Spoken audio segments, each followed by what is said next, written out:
Welcome to Grts News with me, Winifred Nicole, but first, the headlines. President Barrow returns to Banjul after concluding the first leg of the Connecting with the People's tour. Vice President Dabo holds talks with UNDP officials at the State House. Gambia under-18 volleyball team books a place in the World Youth Championship in Argentina after finishing third in the Africa Youth Championship in Algeria. And Somali military authorities say they have repelled a major attack by militants linked to the Al-Shabaab group. Well, viewers, these and other stories coming ahead in the next 30 minutes.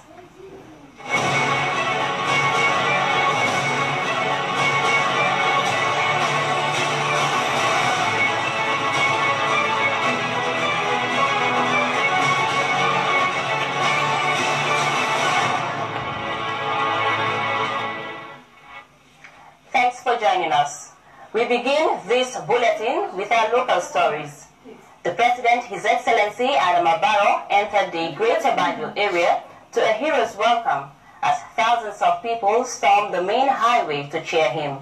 The President had been in the provinces in a week of engagements with local communities where he unveiled his development priorities for the next 3 years. Mamadou Jallo reports on the first leg of the President's tour that saw him visit the landmark Trans-Gambia Bridge, which is currently under construction, and also held meetings in Kiankaya, Quinala, and Jifaro.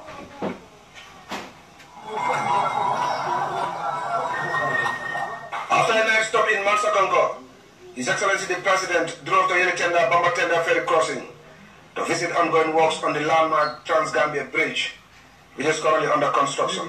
The project is earmarked as a major gateway to the sub-region and is part of the Abuja-Cairo land corridor, which seeks to connect the African continent to enhance trade and movement of people. Construction of this 1.8-kilometer bridge is estimated to be completed by November and is designed to accommodate passage of vessels of all sizes. Its upper decks will have 2 lanes for vehicles and walkways for pedestrians and riders. President Barrow was impressed with the masterpiece described by engineers as the most complex in the sub-region. The President then took to the road again to continue meetings in the camps, stopping first at Kayaf where a jubilant crowd had gathered to welcome him. The village alcalde Chairman Sane and women's representative Adja Janke Diouf launched passionate appeals to the President to help revive agricultural production in a region largely dependent on rice and vegetable cultivation. The Minister of Agriculture, Lamin Dambu Diba, however, assured that government has already unveiled projects to construct dikes and salt barriers to reclaim lost fields, whilst a NEMA-funded project will also build access roads to the fields. Several communities, the Minister added, will benefit from fenced vegetable gardens with access to water for irrigation. JC concluded as part of the government's drive to enhance agricultural production in the Lower River region, which has seen a marked reduction over the years, due largely to failed policies of the former regime. The Minister of Energy, Farmer Sanyang, also outlined plans to expand the electricity grid to those settlements deprived by the former government for political reasons. Minister Sanyang said this government does not discriminate against any community as far as development initiatives are concerned, as well as the people of his ministry's commitment to the provision of a reliable and affordable electricity and water supply. President Barrow commended the people of Kiang for the warm reception, which he said bears testimony to their resilience and perseverance in the face of adversity. Kiang, he said, have been neglected and deprived for the past 22 years based purely on political hostility by the former president, but also his government will give them all the attention they deserve.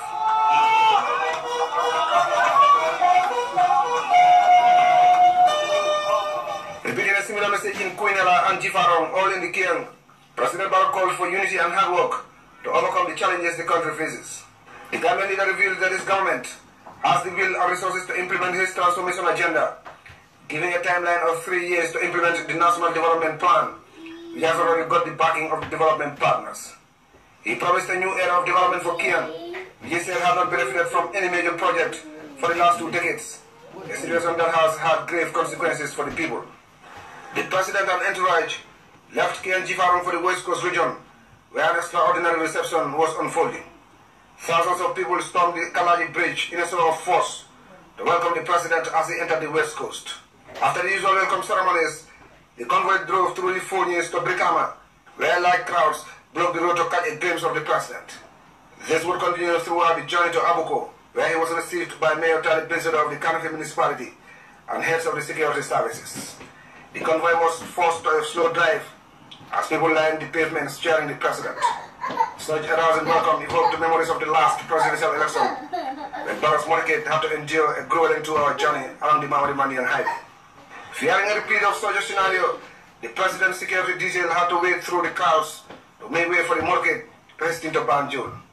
The president later arrived in the capital city to a rapturous welcome, Banjulians lining the streets to cheer him as he made his way to the State House. The tour continues with planned meetings in the Funis that were skipped to provide time for what has been another memorable welcome reception. Mamadou Diallo, GRCS News. The Vice President and Minister of Women's Affairs, Ousseynou Dabo, on Tuesday received the UNDP country representative and her deputy. The UNDP top officials were at the State House to congratulate Vice President Dabo on his recent appointment and to brief him on their activities in the Gambia. Let's take a listen. Basically, it's to come and congratulate the Vice President on his appointment and also to brief him on what the UN is doing in the Gambia. And Nessie also briefed him on what UNDP is doing, our different programs, and particularly the work we do with the Office of the Vice President. We do have our normal program, which stretches from 2017 to 2021. As you know, under that program, we supported the government to do the National Development Plan, which was taken to Brussels and came out with very good support. Part of that support is an additional support from the United Nations Peacebuilding Fund of 20 million. We are currently working with the government to prepare what is called an eligibility request. The Vice President, he was also very supportive on what we need to do. He provided very good advice to strengthening the security sector reform program, and also he gave us strong commitment on another initiative. United Nations Development Program Country Director, representative there, speaking to our Samuel Ba shortly after their closed-door meeting with the Vice President. The Managing Director of Guaranty Trust Bank and the former Managing Directors of the Gambia Ports Authority and NAWEC are the latest to appear before the Joint Commission of Inquiry. As Janke Toure reports, the day's hearings probe a wide range of issues concerning the former government's transactions, including the crude oil lifting from Nigeria. Managing Director of Guaranty Trust Bank, Adesina Adebesing, has reappeared before the Joint Commission to shed light into the Mobicel Blue Ocean Bank account of former President Jammeh. What is the turnover of the US dollar account and the euro account? 27,423. 423 451.93. That's debit side. Debit side, yes. Credit? Credit is 27 423 803.32. Euro? The euro, the debit side is 6001,939.33. The former Managing Director of NAWEC, Mamadou Diallo, was the next to testify before the Commission. Mr. Diallo made clarification on the $20 million allegedly given to Mr. Mohamed Bassi. What I recall saying was that he asked for payments, and he told me that this was during the Hajj season. I did not say that the president was going for Hajj. Meanwhile, GPA's Managing Director Abdoulaye Tambedou also testified at the Commission.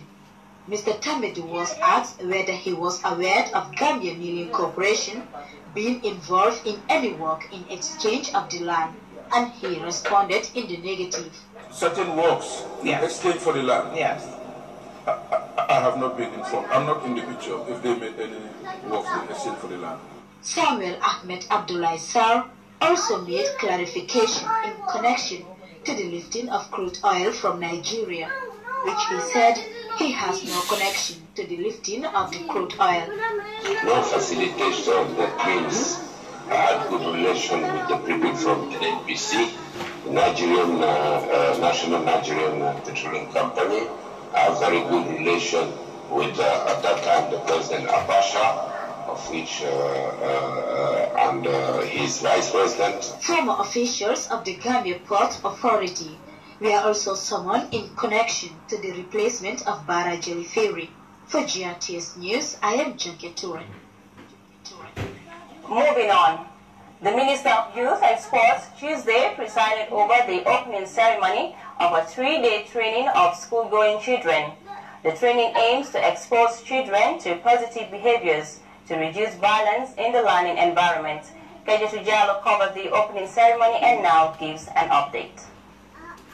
The National Youth Council, in collaboration with UNICEF, rolled out this training to enhance the understanding of school-going children on the different types of violence, its negative effect, and how to be one's brother's keeper in ensuring violence-free society.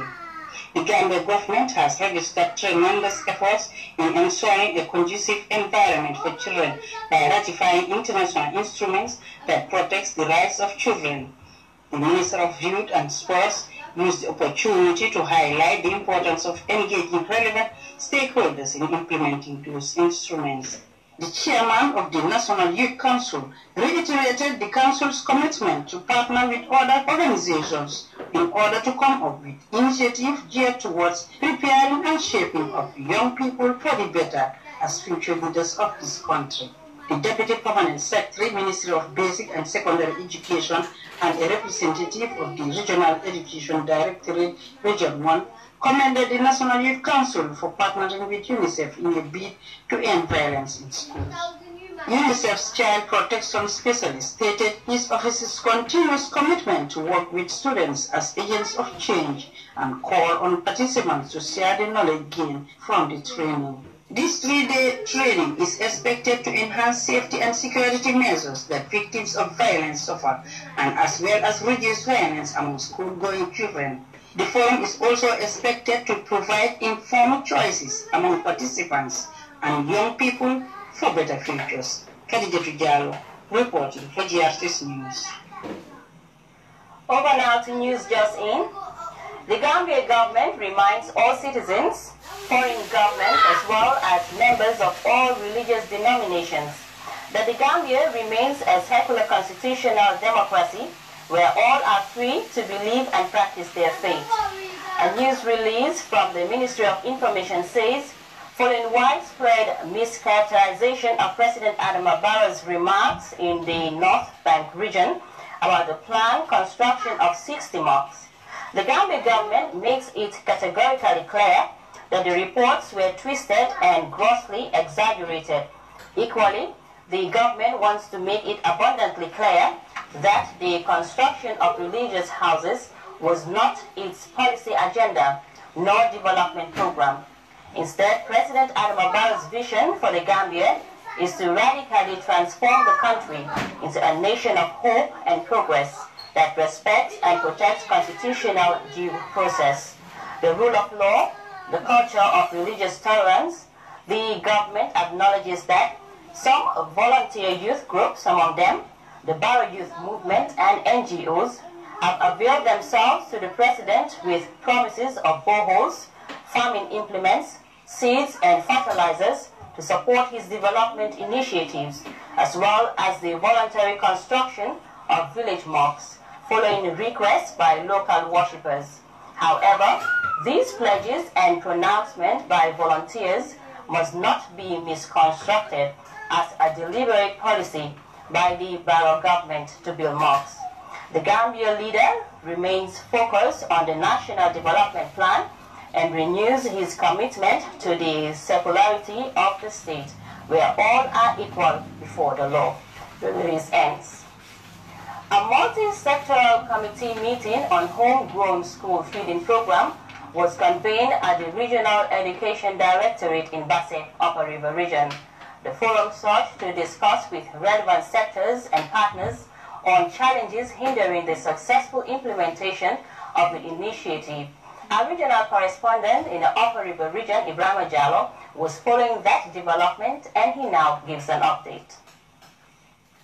Multi-sectoral meeting seeks to sensitize people and advocate for good nutrition and health education in schools and communities. Ideas and recommendations emphasized during this forum include the need for increased national budget support, empower local farmers, and the provision of financial and technical support for sustainability.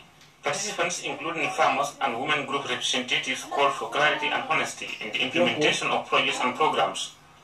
Alhaji Kibri, president of the Narika Rice Farmers Association, said the homegrown food school feeding program requires the full participation of farmers. Tamsil A.B. Cham, program policy officer at the World Food Program, said the meeting was part of efforts to facilitate the handing over of the school feeding program to government after years of intervention by the UN agency. WFP bought the rice, WFP distribute the rice, WFP designed the management tools.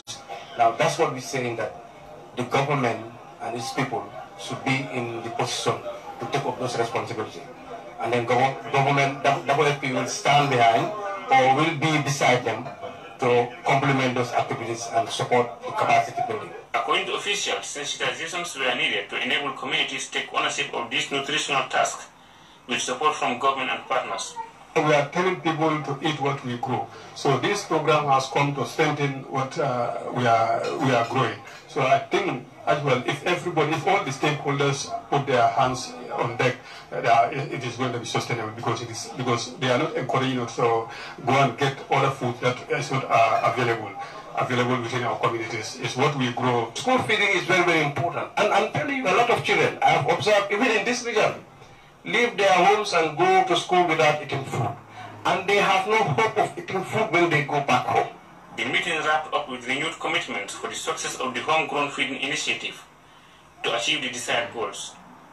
Ibrahim Jallo, reporting from Basa in the Upper River region for Grts News.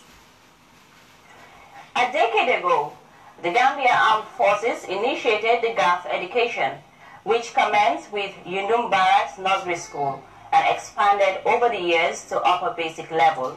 On Saturday, the GAF school graduated its third batch of lower and upper basic schools at a ceremony held at the Yundum Barracks. By Ibrahim Cham tells us more. The only school in the Gambia managed exclusively by the Army, with trained soldiers serving as teachers and administrators. The Gambia Armed Forces Educational Institute, collaborating with the Ministry of Basic and Secondary Education, has produced 98 qualified teachers from the Yundum Barracks Lower Basic and Upper Basic School. The colorful graduation ceremony was graced by various stakeholders, including the Gambia College, which schooled the military officers to become qualified teachers, now witnessing the passing out of their students. The group consists of 50 students from the upper basic and 120 from the lower basic cycle. Deputizing for the Chief of Defense Staff, the Director of Training Defense, Colonel Kausu Simon, lauded the great achievements accomplished by the school whilst entreating parents and teachers to work together to promote quality education. What are the responsibilities of parents to their own sons or daughters? This is where most of us are failing. And this is areas where actually we should look into. It is supposed to be your responsibility to make sure you monitor what your kids are doing in school. In that way, their teacher will be able to brief you exactly what the performance of your kids are in school. The outgoing head boy of the upper basic school, Alassana Kuyate, recalled that 10 years ago, they began their education at the school's nursery level. As they prepared to further their study into high school and elsewhere, Kuyate told his colleagues that their single greatest weapon is the discipline taught and instilled in them at the Yundum Barracks Upper Basic School. As you can all agree with me that knowledge without discipline is like couples without occupants. It has been universally said, and I believe too, that the army is the highest disciplinary institution in the world.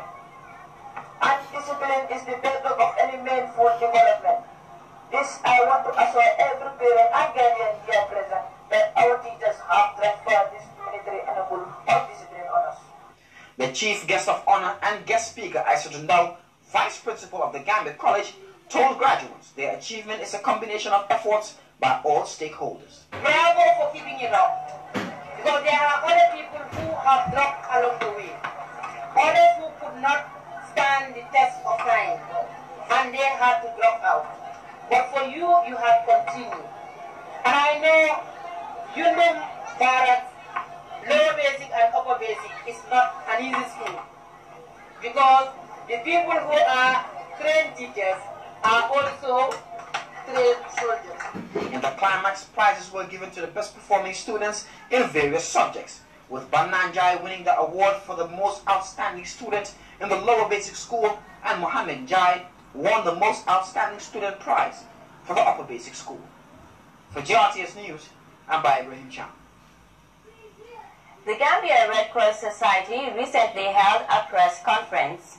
The briefing was meant to inform the public on its annual youth Bantaba, slated for 26th July to 5th August in Sifo. Senabu Jain tells us more. Press conference was geared towards informing the public on the Gambia Red Cross Society plans and activities for the 2018 Youth Bantaba Forum. According to the coordinator of the Youth Bantaba, Babagat Singate, the program is a platform to strengthen youth capacity, meaningfully engaging 316 participants for the new edition, which focuses on educating and raising youth awareness on trending development and global issues. We have mental health and psychosocial support with all these drug abuses that we're seeing within the communities. I think it's very important. Not only drug abuse, but so many social issues that are going around. Acting Secretary of the Red Cross Society, Puba Dabo, said this year's program is premised on changing minds and changing lives, in a broad scheme being driven to educate youth of this country to be self-supporting and self-governing. International Organization for Migration Communication Officer Mariana Batel expressed hope that the training will change the attitude towards issues like irregular migration. This is the initiative within which we are really proud to collaborate with the Gambia Red Cross Society. The main objectives are those of providing protection and assistance to vulnerable migrants. In this sense, we really believe that the collaboration with the Red Cross will strengthen the role of the youth in the Gambia in changing their behavior towards irregular migration. The 10-day training is expected to transform and help change the lives of young people. We normally organize the Bantaba based on the situations or the challenges that are faced by the communities. So because if you realize that the community is faced by disaster, then we train our volunteers on disaster preparedness, disaster response. With regards to what we do, with regards to first aid, with regards to dissemination of the Red Cross ideas and principles, we organize those training based on that. A stage for youth engagement, the annual Youth Bantaba is a unique development platform designed to strike meaningful discourse between young people, enabling them to approach and tackle key issues affecting their progress. Senabu Jan for GRTS News. The Ministry of Transport, Works and Infrastructure is currently on a 2-day retreat at Mour, Senegal, with public enterprises under its purview, such as the Gambia International Airlines, Gambia Ports Authority, Gambia Transport Service Corporation, as well as the Gambia Civil Aviation Authority, National Road Authority, and Gambia Maritime Administration. The retreat convened to discuss and pave the way towards the implementation of the NDP's infrastructural component. Also includes a National Assembly from the committee responsible for monitoring of government infrastructure projects. We will take our first commercial break now. The sports news is up next. Stay with us. This must be one of Mother Nature's greatest gifts. But there's something else it gives us. When we see such beauty, we want to share it with those we love. That's why we want you to see it, just as we see it now.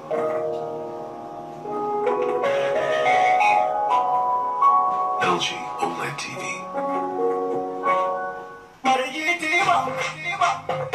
I'm tired of the same things, the same stress and the struggles every day. Time is money, you don't have time to delay. No more struggles every day. You don't need hustles and the long queue just to buy cash power. 77, don't suffer just to pay your bills. Know your balance and buy some goods. Send some money to your family. 77, access your account and get a mini statement. Get a check kick, fast, secure, reliable. 77. You can be a doctor or a fisherman, teacher or a carpenter man. 77 is for everyone. Come on, the Valenta. Kododo, Bola, Yato, Bolu, GT, Banco, Felenki, Baba. Every time of the day, spend your money anywhere you are. Every time of the day, you want to get the loco.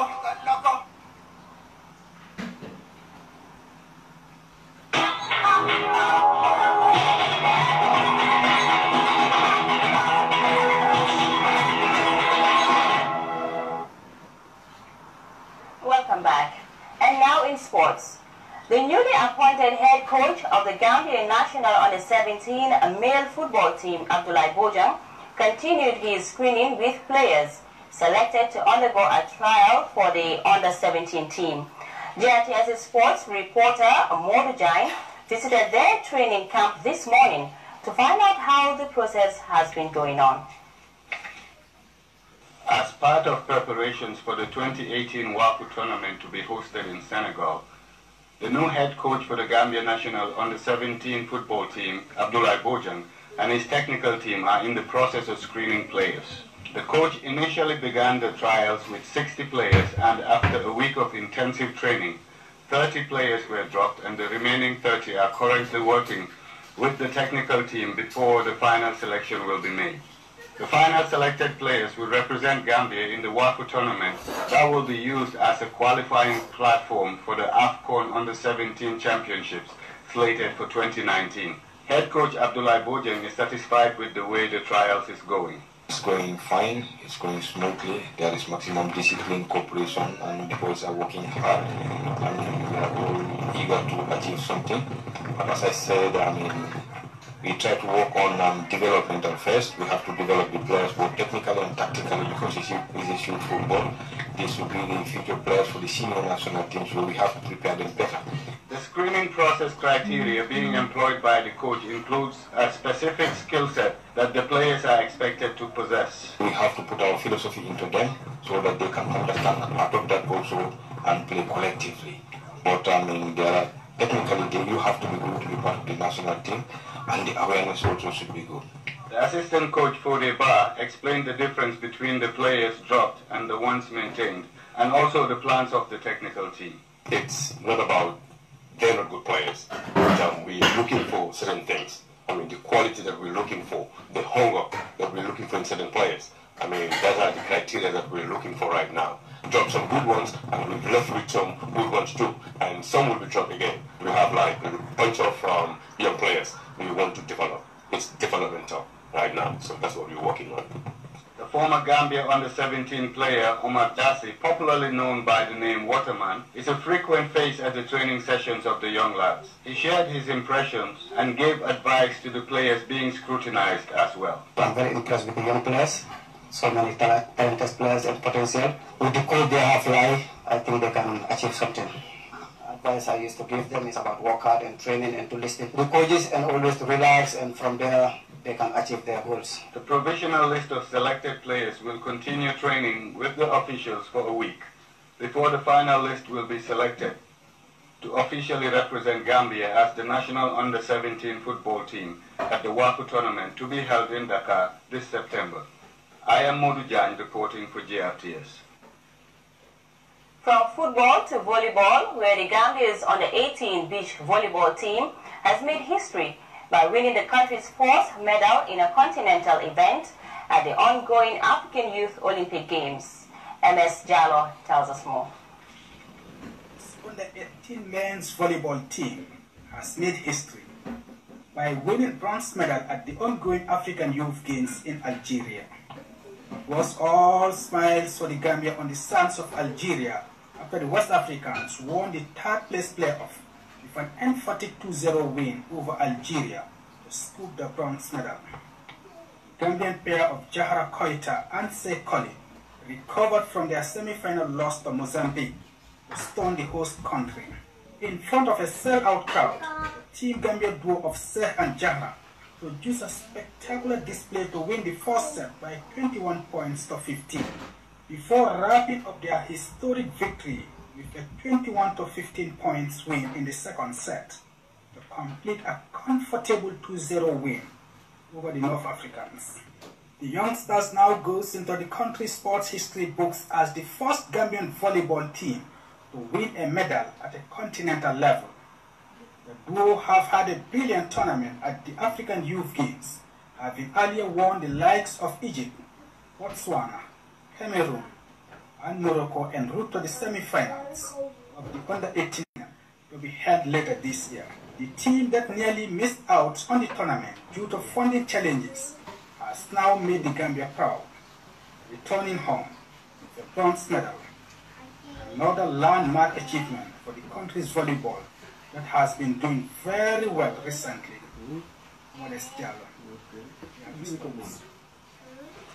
Time now to take our second break.